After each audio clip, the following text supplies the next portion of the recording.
His mother didn't just embarrass her, she stripped her of dignity in front of everyone. At the gala, under blinding lights and fake smiles, Evelyn Monroe reached up and ripped the heirloom necklace straight from Brielle's neck. Then, without hesitation, fastened it around his mistress while Isaiah stood there, smiling. And the worst part? The crowd applauded. They celebrated it. Brielle didn't say a word. She just stood there, silent, shattered, while no one in that room realized the truth. Just hours earlier, she had become the sole heir to a $88 billion jewelry empire. And that little necklace they'd just stolen? Worth exactly $35 million. The ballroom shimmered like a fantasy, crystal chandeliers dripping from a ceiling so high it felt unreal, like heaven itself was watching. Women glided across polished marble floors in designer gowns, their laughter light and hollow, while men in perfectly tailored tuxedos discussed deals that could change entire cities. Money most people wouldn't see in 10 lifetimes. This was the Monroe Foundation's annual charity gala, a place where the rich pretended generosity and power hid behind polite smiles. And right in the middle of it all stood Brielle Monroe, feeling smaller than she ever had in her life. She wore black, simple, forgettable. That had become her survival strategy in this world. Don't stand out, don't speak too much, don't give them a reason to notice you. Isaiah hadn't looked at her once all night. He was too busy leaning close to Candace Rivers, the event planner, laughing, whispering, sharing private jokes like Brielle didn't even exist. Candace moved like she belonged here, like she owned the room, like she owned him. Work, Isaiah had said earlier. Just work. But Brielle wasn't blind. Around her neck rested the only thing she truly cared about, a diamond necklace her grandmother had given her just 2 weeks before she died. Her fingers brushed it instinctively, holding on to it like it was the last piece of something real. Lucille had pressed it into her hands that day, her voice trembling, eyes filled with something Brielle didn't understand at the time. Keep it close, baby girl. It's more important than you know. At the time, Brielle thought it was just sentimental. Now, she would have given anything to go back and ask what her grandmother really meant. The room suddenly shifted. Voices lowered. Movement slowed. Evelyn Monroe had taken the stage. She didn't just command attention. She owned it. The kind of presence that didn't ask for silence, it demanded it. Diamonds covered her like armor. Her silver hair was flawless. Her smile? Cold enough to cut glass. Thank you all for being here tonight, she began smoothly, her voice dripping with control. The Monroe Foundation has always been about recognizing true value, true worth. Her gaze swept across the room, then locked on Brielle. Something about that look made Brielle's stomach twist. Tonight, Evelyn continued, I'd like to share something special. Every eye in the room shifted. Straight to Brielle. Her throat tightened. Brielle, darling, Evelyn said sweetly, though there was nothing sweet about it. Come join me. It wasn't an invitation. It was a command. Brielle moved before she could even think, her body betraying her as she walked through a sea of whispers. She could feel them, judging her, dissecting her. Asterisk the village girl. Asterisk the mistake. Asterisk the one who never belonged. Asterisk she stepped onto the stage, and Evelyn's smile sharpened. This necklace, Evelyn said, reaching toward Brielle's throat, is quite beautiful. A family heirloom, I hear.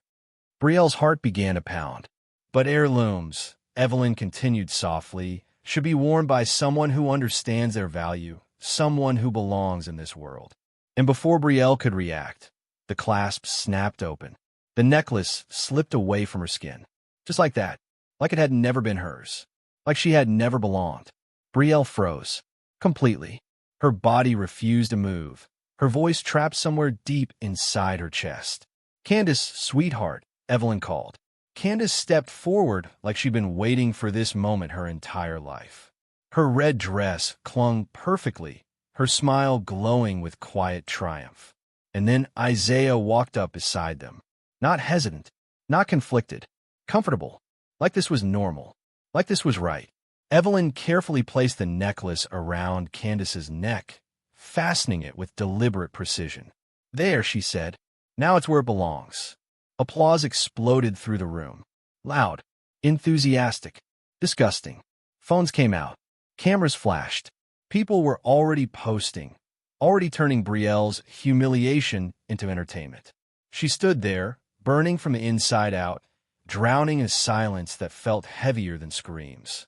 For a split second, Isaiah looked at her, and in that moment, she waited for him to say something. Anything. To stop it.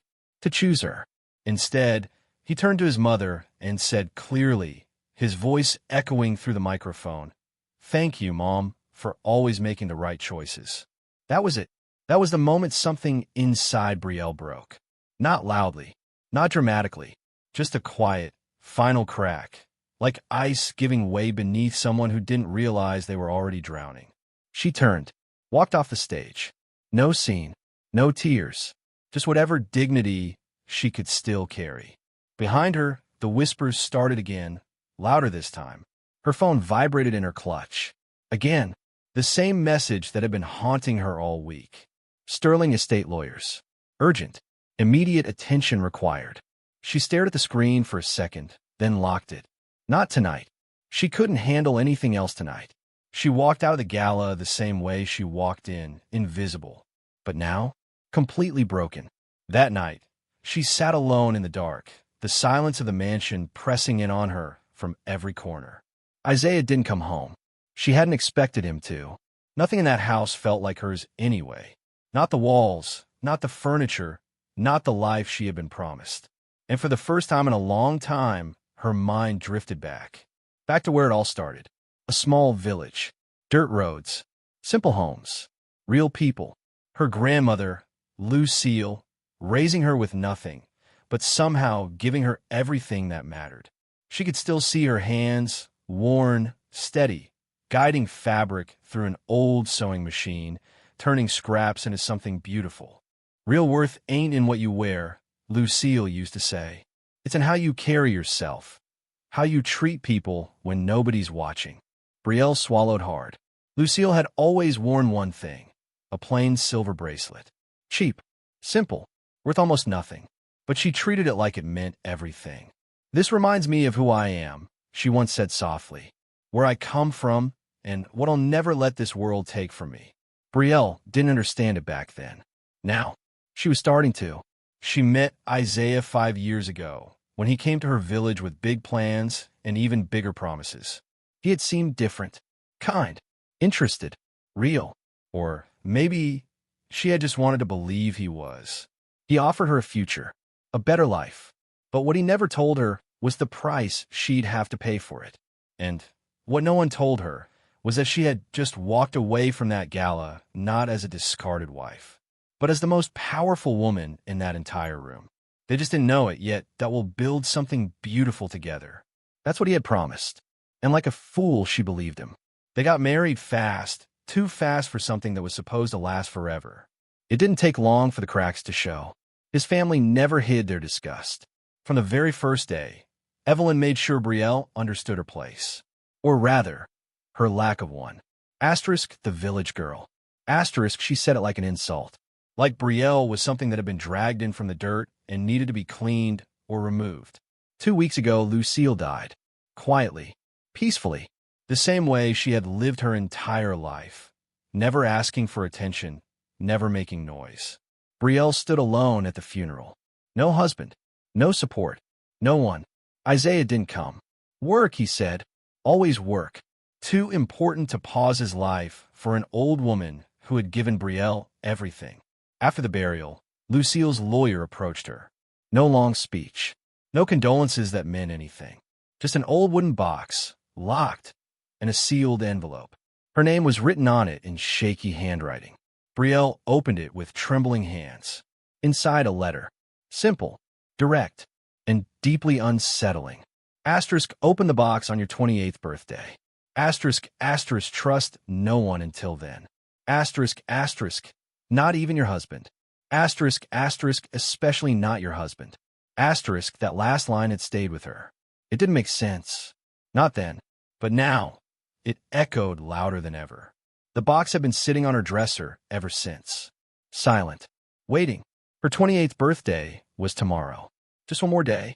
One more day before everything was supposed to make sense. And now the one thing her grandmother gave her, the necklace, the last piece of her mother she had ever touched, was hanging around another woman's neck like a prize, like a joke.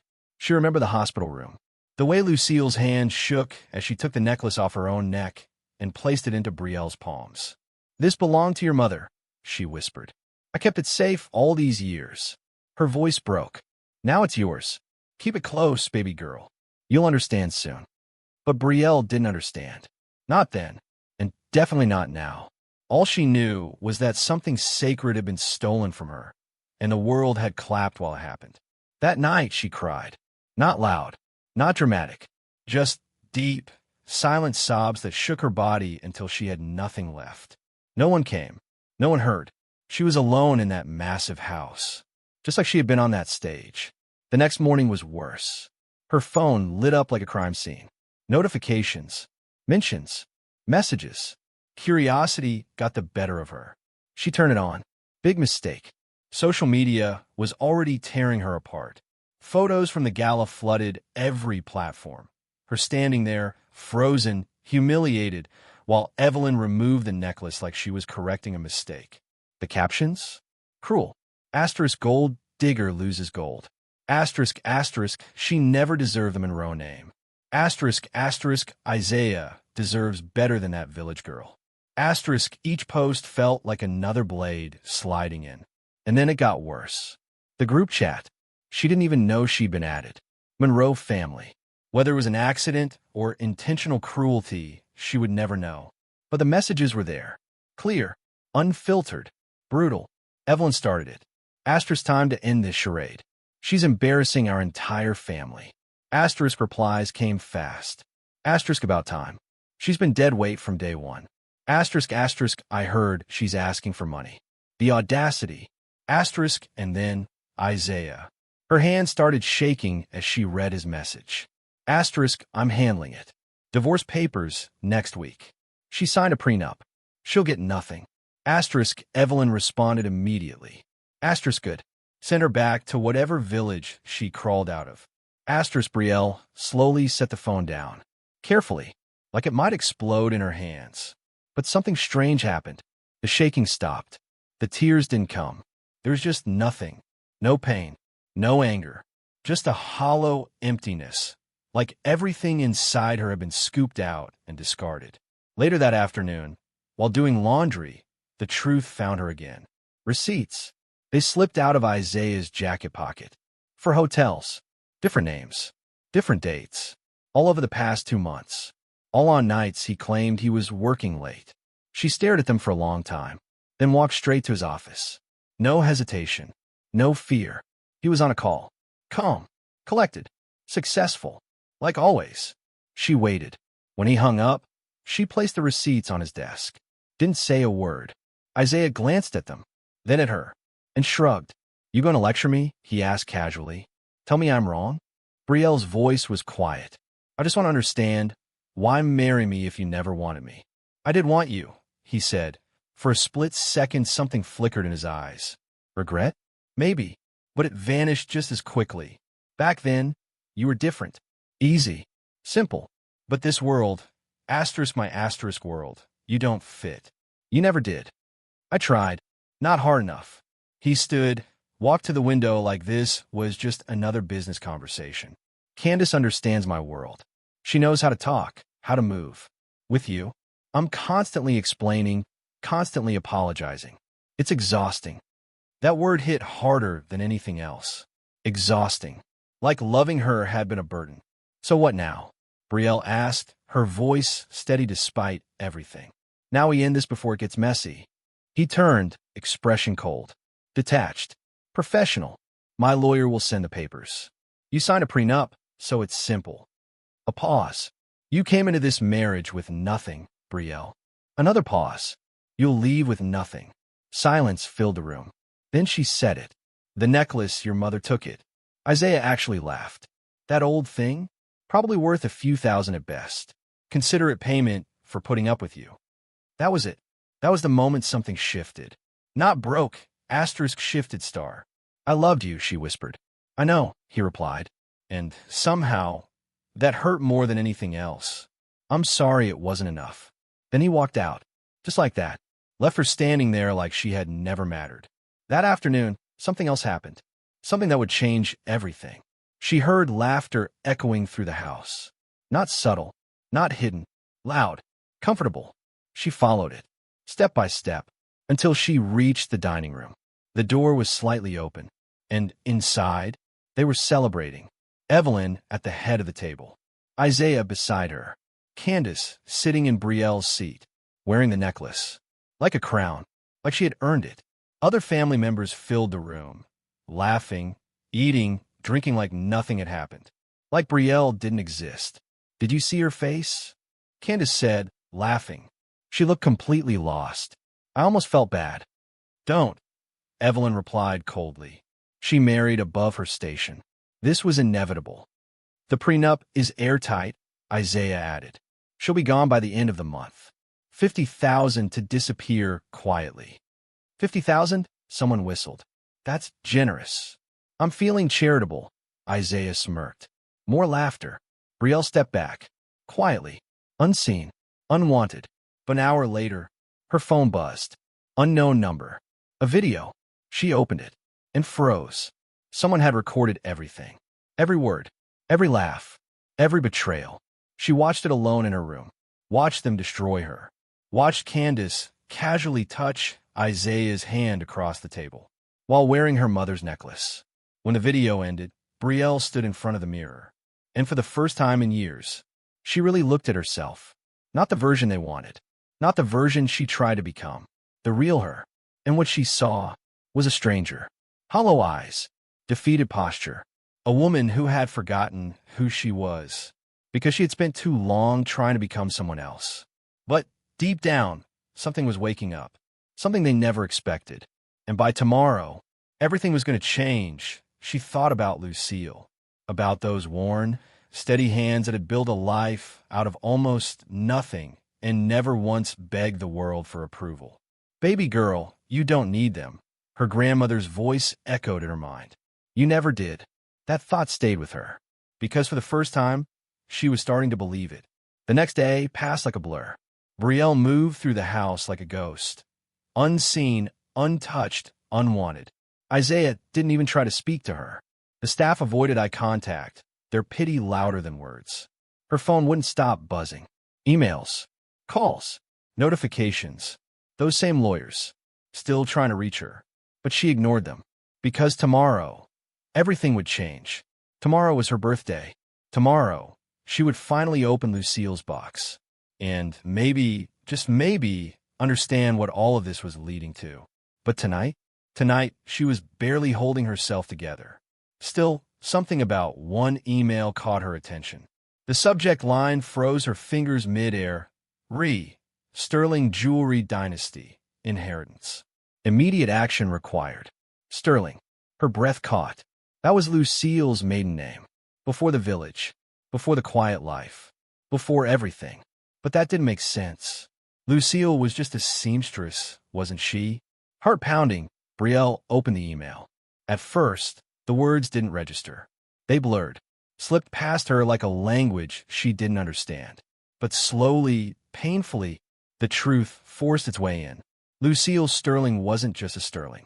She was the Sterling, heiress to one of the largest privately held jewelry empires in the world. Worth $88 billion. Brielle read it again, and again, and again. Then she shut the laptop and laughed. Not because it was funny, but because it sounded insane. Impossible. Her grandmother? The woman who fixed clothes for neighbors, who counted every penny, who lived in a tiny house with barely running water. That woman? An $88 billion empire? It didn't make sense. Until it did. The email explained everything. 50 years ago, Lucille had walked away from all. Not lost it. Not been pushed out. She chose to leave. After a betrayal so deep, it destroyed her family from the inside out. Money had poisoned everything. Relationships, trust, love. So she left. Took her daughter. Disappeared into a life where wealth didn't define worth. And when Brielle's mother died, giving birth to her, Lucille made the same choice again. To raise Brielle far away from that world, to protect her, to give her something real. But 3 weeks ago, everything changed. The current CEO, Lucille's younger brother, died suddenly. No children, no heirs, no backup plan. And according to the company's original charter, ownership defaulted back to Lucille's direct bloodline, to her only living descendant, to Brielle. She wasn't just connected to the empire. She was the empire, the sole owner, all $88 billion of it. And the necklace. Brielle's heart skipped. That necklace, the one Evelyn had ripped from her neck like it meant nothing. It wasn't just valuable. It was legendary. A historic sterling piece crafted in 1890. One of the most recognized diamonds in private collection history. Worth over $35 million. Registered under Lucille's name, which now meant it belonged to Brielle. Legally, undeniably. And it was currently hanging around another woman's neck. Brielle didn't sleep that night. She couldn't. She sat in the dark, staring into nothing, her entire world unraveling and rebuilding itself at the same time. By morning, she wasn't the same person anymore. When the sun rose on her 28th birthday, she already knew what she had to do. She took the wooden box from her dresser, turned it over, found the tiny key taped underneath, and opened it. Inside, documents, old photographs, and a letter, her grandmother's handwriting. My dearest Brielle, her hands trembled as she read. This wasn't just a letter. It was a confession, a warning, and a final lesson. Lucille explained everything. How wealth had destroyed her family. How greed turned love into rivalry. How she walked away to save what little humanity was left. But then came the part that changed everything. The sterling name comes with power, baby girl. Use it wisely. Use it to lift people, not destroy them. Don't become what I ran from. Brielle swallowed hard, but it was the last lines that made her breath catch. That necklace, it's more than diamonds. It's proof of who you are. A pause. If anyone ever tries to take it from you, her grip tightened. Take everything from them. Silence. Not for revenge, for justice. Brielle slowly folded the letter. Her hands weren't shaking anymore. Her phone rang. The lawyer. Right on time. Miss Sterling, the voice said. And hearing that name felt right. For the first time in her life, something fit. We need you in an emergency board meeting tonight, the lawyer continued. Ownership transfer must be formalized. And there's also the annual gala being held at headquarters. Brielle's lips curved slightly. What kind of gala? A sterling event. Major donors, partners, the Monroe family will be in attendance. Of course they would be. Brielle closed her eyes for a second, then smiled. Not the soft, uncertain smile they were used to. Something sharper, colder. I'll be there, she said calmly. Prepare everything. A pause. And tell security. Her voice dropped just enough to carry weight. To expect a little disruption. That evening, the Monroe family arrived at Sterling headquarters like they owned it. 70 floors of glass and steel, towering over Manhattan like a monument to power. Inside, the ballroom glittered even brighter than the Monroe Gala. Money recognized money here, and it bowed to it. Candace was glowing, because she was still wearing the necklace. Posting about it, showing it off, like it belonged to her, like she had earned it. She clung to Isaiah's arm, laughing softly as Evelyn led the way through the crowd, greeting elites with fake warmth and calculated charm. Have you heard from Brielle? Candace asked casually. Isaiah barely reacted. No, she's probably still crying somewhere. Divorce papers go out tomorrow. Poor thing, Candace said, smiling. She never stood chance. The music played. Glasses clinked. Powerful people laughed. And then the lights dimmed. A spotlight cut through the room. The chairman stepped onto the stage. The room fell silent instantly. Tonight is different, he began. We've lost our CEO, but what was lost is now returning. Confusion spread. Whispers moved like waves. Evelyn leaned toward Isaiah. Who's taking over? But before anyone could guess, the chairman spoke again. After 50 years, the Sterling family returns. Silence. Real silence this time. Please welcome the sole heir to the Sterling dynasty.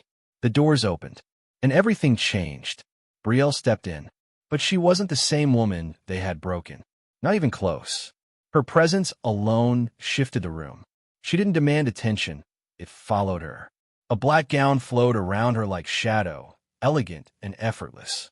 Diamonds rested against her skin, not loud, not flashy, just undeniable. Power didn't need to prove itself, and neither did she. She walked forward slowly, calm, controlled, unshaken.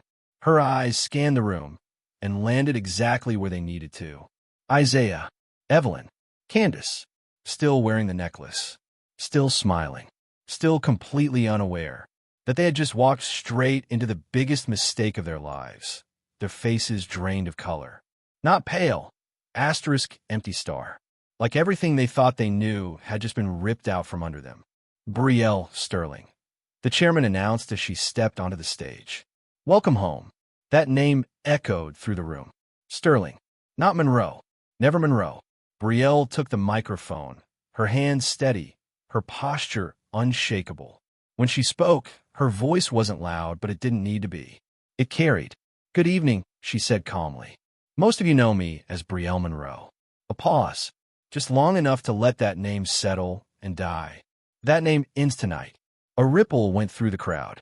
Isaiah pushed forward instinctively, but he didn't get far. Security stepped in front of him immediately. Not Monroe security, Sterling security. And that difference hit him harder than anything else. Brielle continued, unbothered.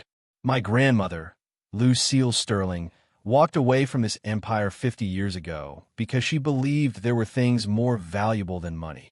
Her eyes scanned the room. Dignity, kindness, humanity. Then they landed directly on Evelyn. She taught me that humiliating others doesn't make you powerful. A beat. It makes you small. Evelyn's face flushed instantly. For the first time in her life, she looked exposed. 3 days ago, Brielle went on, her tone still calm, still controlled.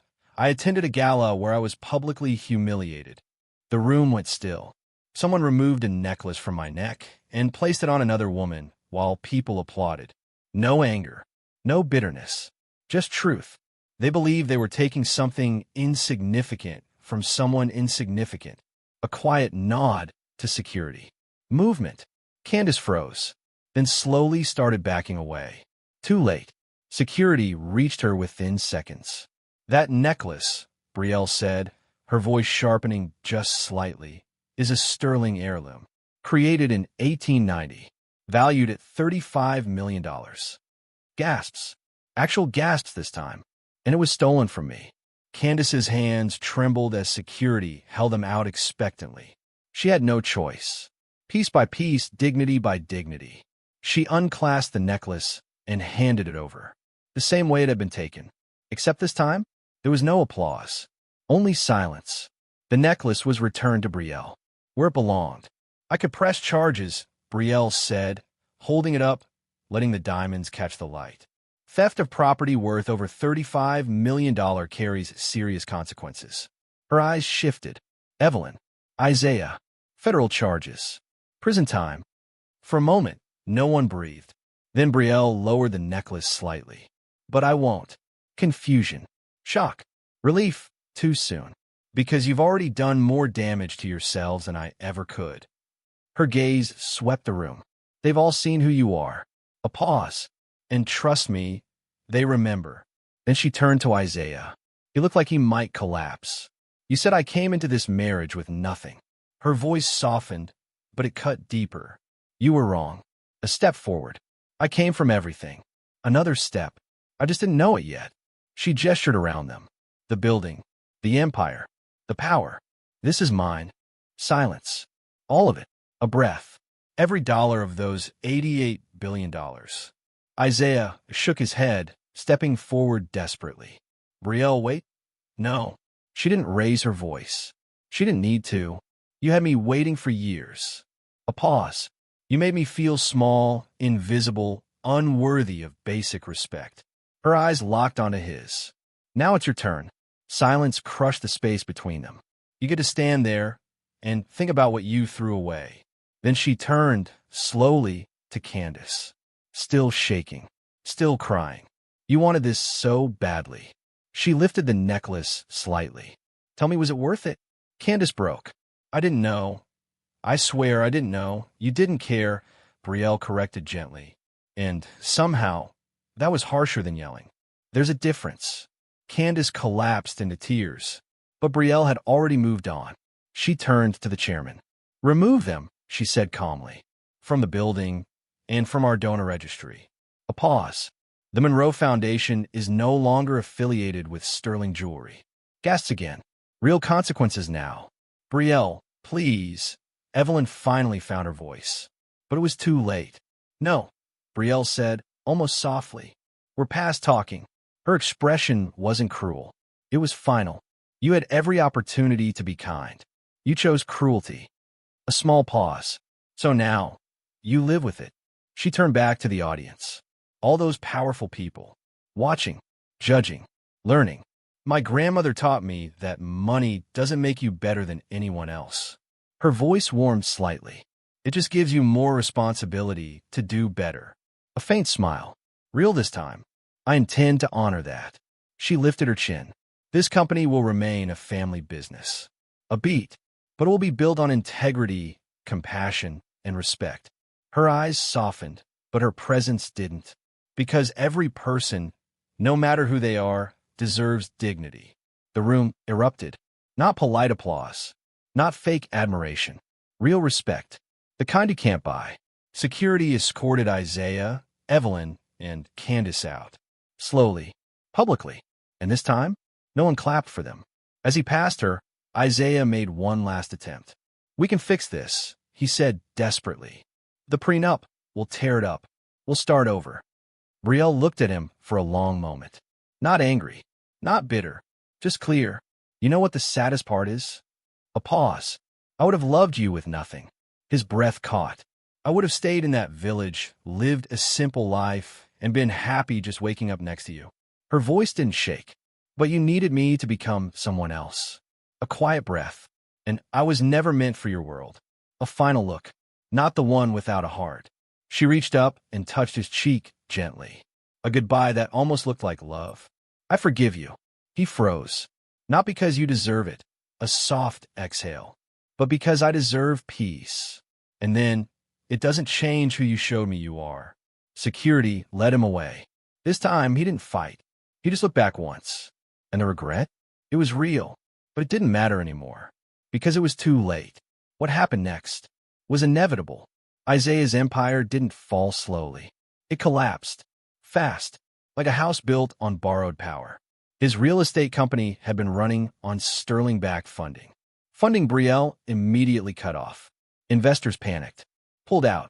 Projects froze. Within days, everything unraveled. Within a week, he was bankrupt. Headlines exploded.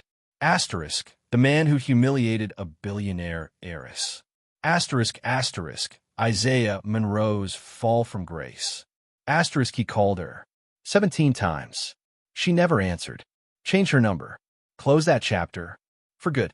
Candace left him 3 days later. No loyalty. No regret. Just truth. I thought you had money, she texted him. You're broke now. Broke and stupid. We're done. Poetic. She tried reaching out to Brielle afterward. Apologies. Excuses.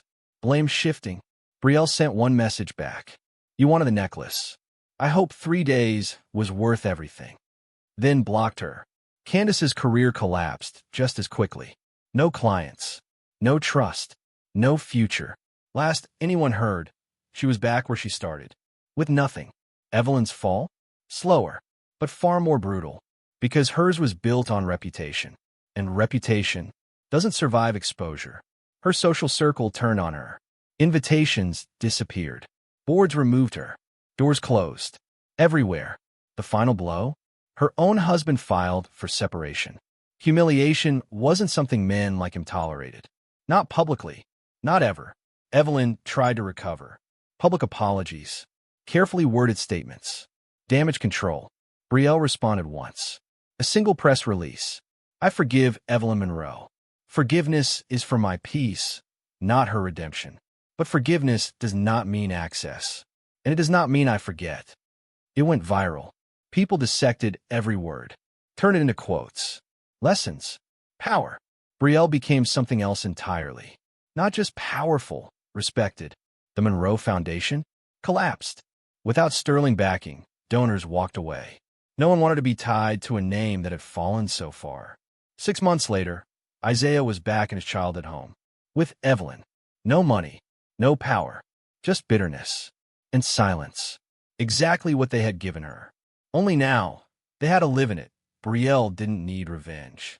Life handled that for her. Through quiet whispers and mutual acquaintances, she heard what happened in the end. What Evelyn said when everything had already fallen apart. I told you not to marry beneath us. Even now, still clinging to pride, still refusing to see the truth. But Isaiah had changed. His voice, they said, was low, hollow, stripped of everything it once carried. She was never beneath us, Mother. A pause. We were beneath her. We just didn't realize it until it was too late. That hit harder than any punishment Brielle could have ever given him. And strangely, it gave her peace. Not satisfaction, not joy, just closure. But she didn't sit around thinking about them. They were no longer her concern. She had something far more important to rebuild. Something real. Something that had never needed wealth to matter. She went back to the village. No announcement. No headlines. No security team trailing behind her. Just Brielle, driving herself down those same dusty roads she used to walk as a child. And somehow, nothing had changed. The houses were still small. The smiles were still genuine. The laughter still echoed through the streets. And for the first time in a long time, she felt like she could breathe again. But she had changed something. Quietly, powerfully. She bought the entire village. Not to turn it into some luxury development. Not to erase it, but to protect it. To preserve its soul. She built a school. Real classrooms, computers, a library filled with books these kids had never even imagined holding. A community center where people could gather, celebrate, support each other. A medical clinic with actual doctors. No fees, no barriers. All funded through the newly restructured Sterling Foundation. Because this was what power was supposed to do. Lift people, not break them. The moment her car rolled in, children came running. Ms. Brielle, Ms. Brielle. They surrounded her instantly, laughing, hugging, pulling at her hands. To them, she wasn't a billionaire. She wasn't a CEO. She wasn't a headline. She was just Brielle, Lucille's granddaughter, the girl who grew up with them. And somehow, that meant more than everything else. That afternoon, she visited her grandmother's grave, fresh flowers in hand. The wind moved gently through the grass as she knelt down. The necklace rested against her collarbone. That same necklace, the one worth $35 million. The one they tried to take from her. She wore it now, not for its value, but for what it meant. I understand now, Grandma, she whispered softly. Her voice didn't break this time. You were right. It was never about what we have. A small breath.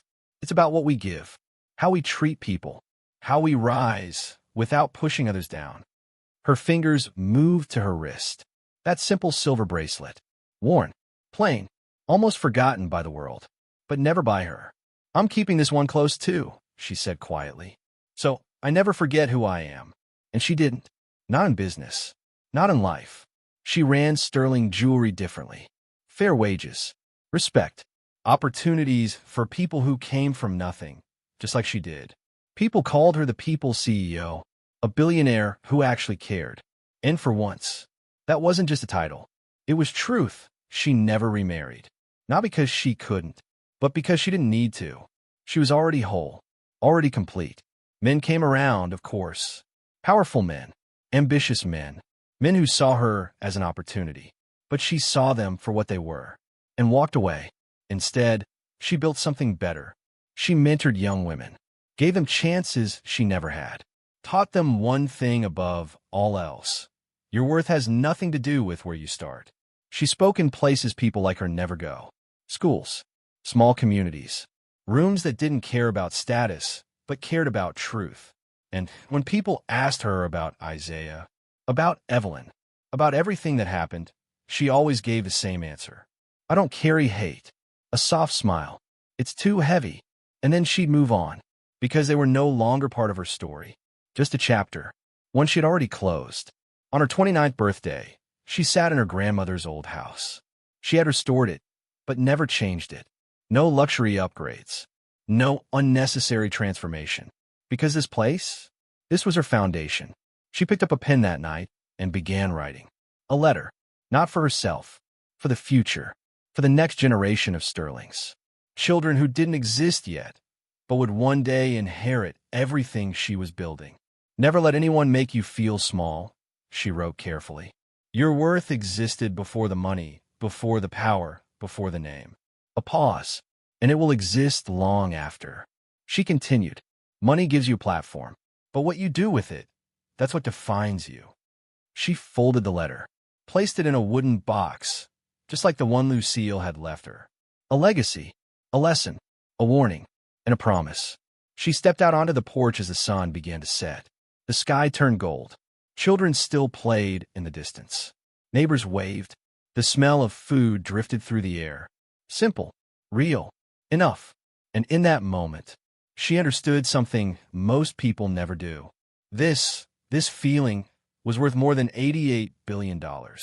They tried to take her crown without realizing she was born wearing one. They humiliated her and called it power, but she rose and called it grace. Because real power, it doesn't scream. It doesn't humiliate. It doesn't need an audience. Real power is quiet, steady, unshakable. It's knowing exactly who you are, even when the world tries to convince you that you're nothing. Brielle smiled as the last light disappeared beyond the horizon. She wasn't in a mansion, not in a penthouse, not in a boardroom. She was here, where it all began. And for the first time in her life, she wasn't trying to belong. She already did. She was whole. She was free. She was enough. And that was worth more than all the diamonds in the world. If this story hit you even a little, tell me honestly, would you forgive them or walk away forever?